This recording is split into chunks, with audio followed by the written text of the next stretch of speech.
ช่วยเพิ่นก็เลย เฮาไปใส่เด้ โอ้ เฮามีแต่เฮามีแต่อยู่ในห้อง จีบก็ ไปร่วมกันมากอะพบกันนะเพราะว่าเพิ่นก็อยู่ในเรือนน่ะเพิ่นก็ลงมานี่ดุอยู่ตอนน้องอยู่ในเรือนนี่ ตอนตะมิดน่ะไปกลไปดึงมันซอยเพิ่นแหละ เลย เว้าไปเว้ามาบัดนี้เอาซะแล้วบัดนี้ฮะว่าตะกี้ว่าสิเว้าหยอกเล่นๆนี่แหละหยอกไปหยอกมาโดด มาเขาอีหลีบัดนี้ฮะ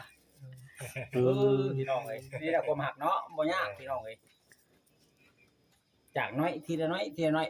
โฮมเขาหลายมื้อหลายวันบัดนี้หลายเดือน คอยดื่มเขาเทละหน่อย เองมั้ย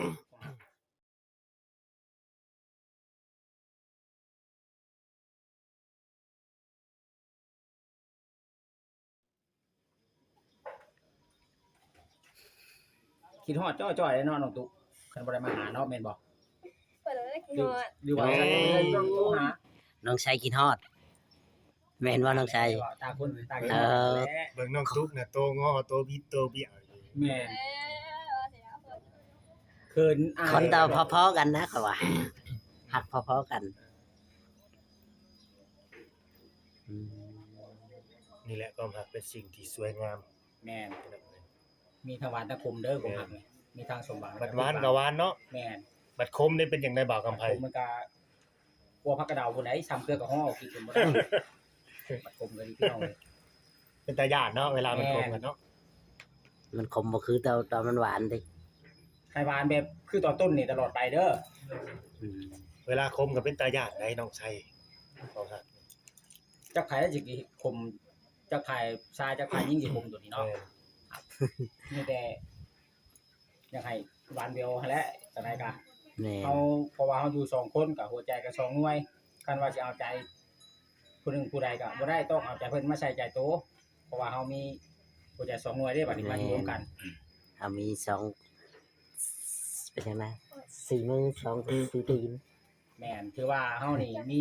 ภาระได้ป่านนี้บ่แม่นนะเฮาสิอยู่แบบผู้เดียวสบายคือแต่เก่า มีภาระ มี เนาะ กันหยังก็พากันปรึกษาพากันคุยกันสิเฮ็ดจังได๋ อืมบ่มีก็หา เฮ็ดงานหาเงินหา หา คำได้ เงิน ต่อ หา ไป คำแบบใด แม่นในนั้นได้ สิไปหาทางใดก็คันเฮาหาอยู่บ้านเฮาสิพอสำนี้บ่หรือเฮาสิคอยขยับขยายไปหาทางใหม่บ่ แม่นเฮาสิหาแบบใดเนาะเฮาสิแบบสิกุมครอบกุมครัวเฮานั่นแหละตอนนี้เฮาก็มีเฮามีครอบครัวเลยเด้ต่อไปเด้ก็สิมีคนน้อยได้บัดนี้ มีคนน้อยหรือว่ามีน้อง ยังบ่เข้าดอกน้องตุ๊กมีคนน้อยเนาะ มันคิดดอกถ่ายมีตีมีมือหยัง เด้อ แม่ เด้อน เราคิด ยื เด้ น อ รับแข่งตัวเองได้อีกแล้ว อืม เฮาสร้างเนื้อตั้งตัวได้ก่อนเนาะเห็นว่าล่ะ พยายามหาช่วยกันหาก็ได้คือกัน ซอยกันหาแล้วก็พากันเก็บ อืมเฮาได้10เฮาเก็บหากินหามันก็ยังเหลือเด้เนาะ เมื่อได้10ก็สิกิน15แล้วค่อยนี่ ได้10กิน15มัน กินนี่ว่า มันก็เป็นหนี้ เป็นหนี่แค่แบบนั้นเนาะ อีก40 เนาะ เบิ่งน้อง เก็บ ตุ๊ ไว้ ก ใช้บัดนี้ เบิ่งน้องตุ๊กก็น่าสิเป็นคนแบบว่า เป็นคนขยันอยู่แล้วน่าสินักเอาเบาสู้น่าสิไปนํกันได้นะ2คนนี่ มาสินักก็เอาเบาก็สู้บ่น้องตุก สู้ไปนํกัน สู้ จะได้ อืม แม่นบ่น้องตุ๊ก เอ้ ยันว่าเป็นยังไงเฮ้ยใส่ยังไงอันนั้นอันนี้มันให้ข่อยแน่เอาอันนั้นมาให้แน่โอ้โหตายว่าแต่นี้ส่วนหลายมันสิแน่นั่นได้ ตัวเป็นงานเพิ่นกับเพิ่นก็ไปนำอยู่ อืม ไปนอนอยู่ จะได้ บ้านเรา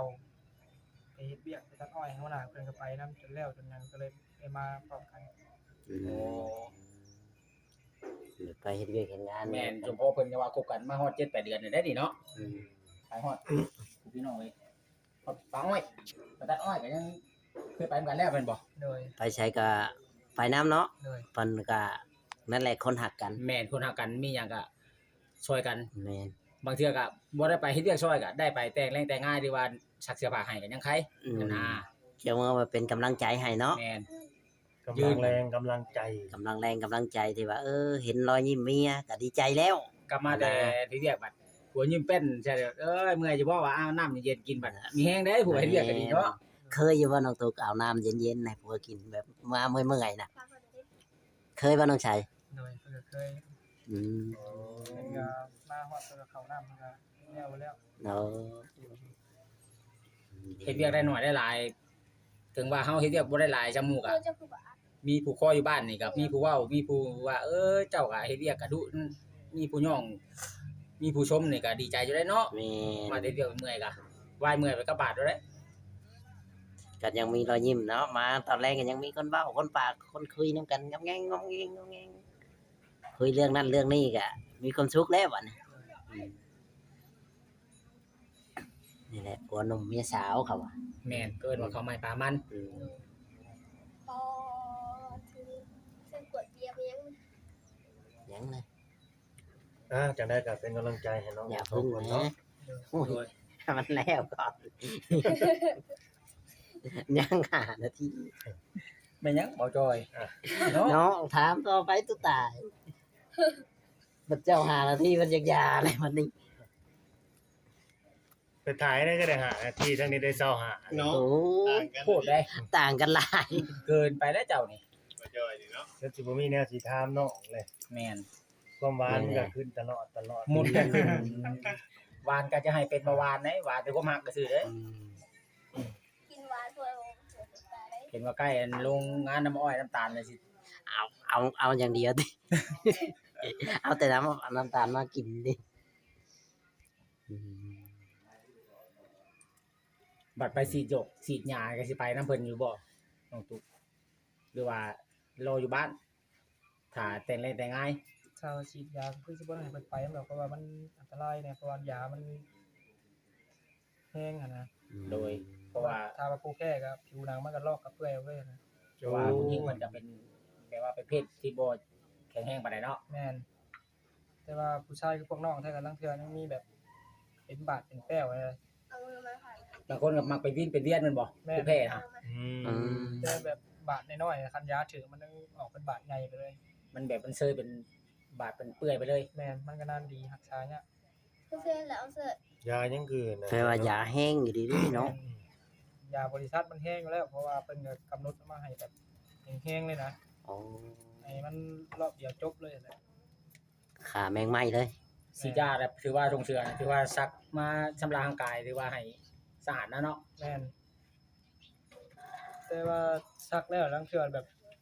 เอาไปตากไปมันตกใส่หญ้าอย่างยังมีโอกาสตายอะนะ คันว่าเฮาซักได้หั่นน่ะ แม่น คิดเบิ่งความแห้งมันซึมเข้าเฮาซักว่า เนี่ย ว่ามัน ยา ออก อีหยัง ร่วง คือ แต่ยามันยังบ่ออกเนาะ เฮ็ดน้ำบ่ได้แต่ ชื่อ พวก ยา ขามือแดงน่ะบ่หรือตัว ก็ ใด มันเป็นยาบริษัทเวชเคครับมันเป็นผงสีขาวมันแห้งตามมือแดงมันจะเป็นพวกซึมหมอนี่จะเป็นผ้าไหม ผู้ชมเชี่ยวนะคณะตบเสือแล้วนี่ คิดเบิ้งเสือมันบ่แห้งมันหยังรุดมันตกชะหยาหยางตายพุ่นน่ะ อืม ความแห้งของมันน่ะ ยอมแล้วก็แบบนี้เขาบอก แม่นคือว่าจักเดือนมันจืดบัดนี้ ก็ลายอยู่ประมาณ ได้บ่จัง 3-4 เดือนหนึงจืดก็มี เพื่อหยาสิเริ่มงองแงงขึ้นน่ะ แม่น ถือว่าโดนเติบเนาะอันตรายบ่กล้าเฮาเข้ากินหยังก็แถวนั้นน่ะใกล้บ่ได้เนาะ แม่น โอเคพี่น้องเอ้ย เป็นพวกหมกแตงก็จะยากเลยเพราะว่าคันมันได้ถือเลย อืม มะม่วงหมกแตงก็ตายบ่ ตายถ้าว่าเขาฉีดตอนเช้านี่พักเที่ยงเขาลงไปอีกนี่ เดือดชื่อเลย แม่นเรียบร้อยหยาบ่อยู่เป็นตัวเขาใหม่ยา อย่าเผาไหม้เผากูดบาดเดียวแล้วนะ เฮาสิฉีดเวลาฝนบ่ตกบ่หรือว่า โดยฉีดเวลาแดดแห้งๆถ้าฝนตกเฮาก็หยุดนี่แหละ ถ้าว่าฝนตกนี่มันสิบ่ตายบ่ บ่ตายถ้าฝนตก มีน้ำฝนซาล่างแล้วมันสิหยาบ่ตายเนาะ โดยเพราะว่าเพิ่นสิกินแต่ใบแต่ยอดใบแล้วลงหางเหงานะ แบบดูดซึมบ่ แม่น อื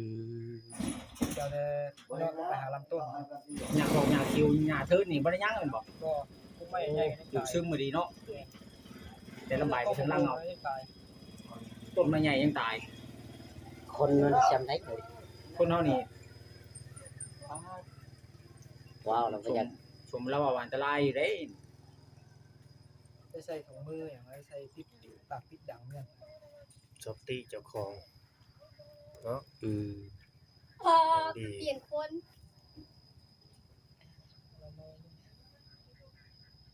ยายแล้วเมา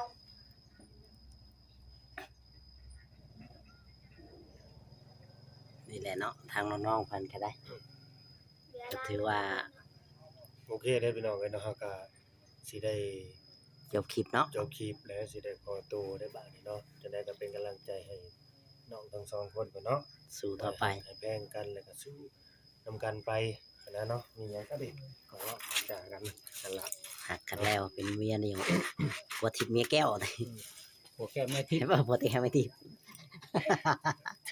พวกทิพย์เมียแก้วพวกแก้วเมียทิพย์อ้าวลบหน้าลบหลังลบไปลบมาซั่นแหละ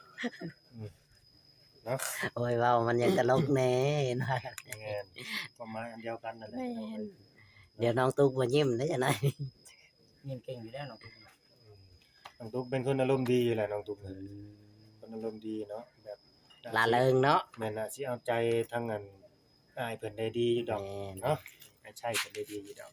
โอ ใช่ เค เวลาไปเมื่อยก็นวดแข้งนวดขาให้